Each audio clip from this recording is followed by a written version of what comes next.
Hey guys, I'm Jen. And I'm Tony. And we're the Professional Sunset Chasers. Welcome to day number 4 of our 21-day series about telling our story about how we became digital nomads, quit our careers, and moved into our backpacks to work online. So today we want to talk a little bit about our trip to Thailand and more specifically getting ready for Thailand and getting emotionally ready for some of these big trips. It is very normal to be very loud in Mexico. It's very normal to be nervous when you're traveling to some of these different countries, and it definitely was for us. We had heard so much, we had read so much, we knew so much about what other people talked about Thailand, but we didn't know what to expect. So going into that trip, we were nervous as heck. And in fact, something that has come up for us over the last few years is something that we now call the travel scaries. Tell them a little bit about the travel scaries.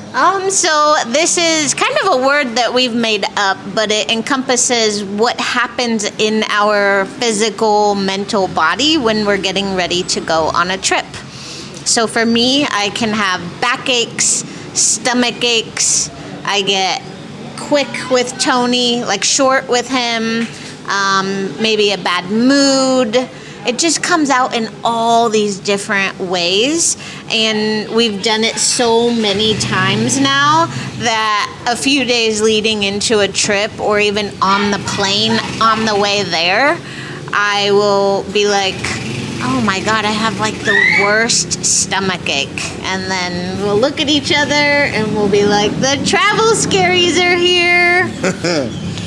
It happens everywhere, and I think it's a pretty normal reaction. You know you're going somewhere different, you know you're going somewhere exciting, but you don't exactly know what to expect. And the excitement for the trip just builds up and builds up and builds up, and well, you have all those emotions. But I think it's really important to talk about this and talk a little bit about why we travel to the places that we travel. Like, we love Thailand, we love Bali, we love Mexico, we keep coming back here.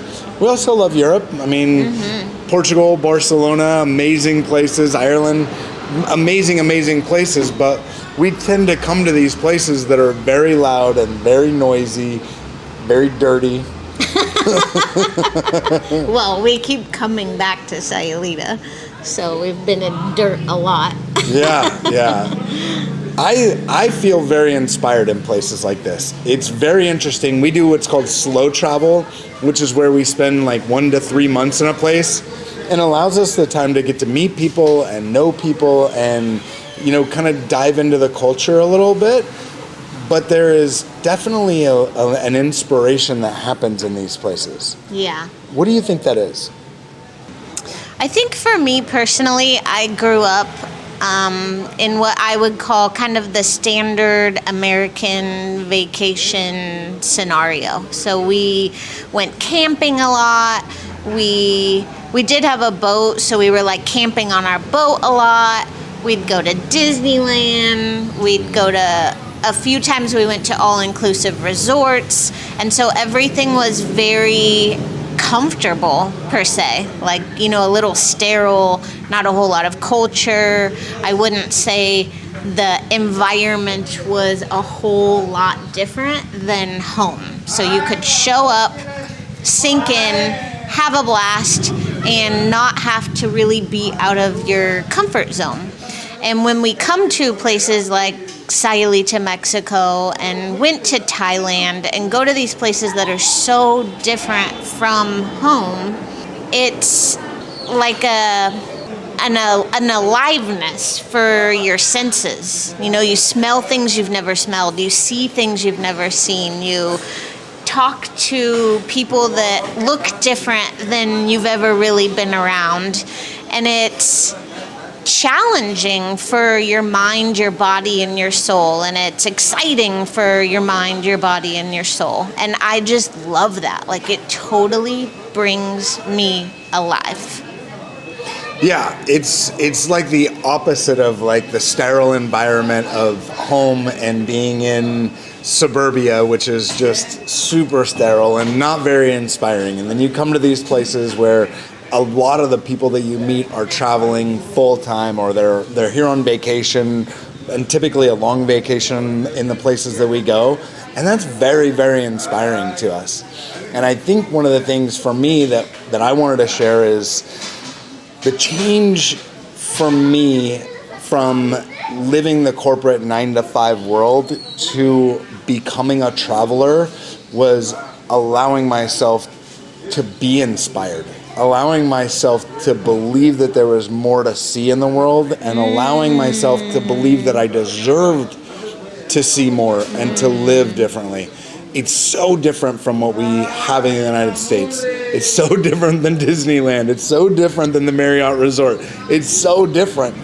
But that is inspiring, and it lights me up. And that's why I love this life so much. Yeah, same.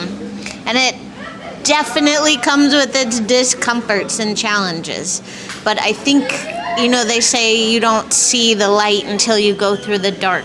Like, it is so in line with that. Like, all of the challenges you go on to get to your destination, to be in your destination, to communicate with the people there if you're not speaking their language, are what, on the other side, end up being what you talk about, what you remember, what you cherish. Yeah, absolutely.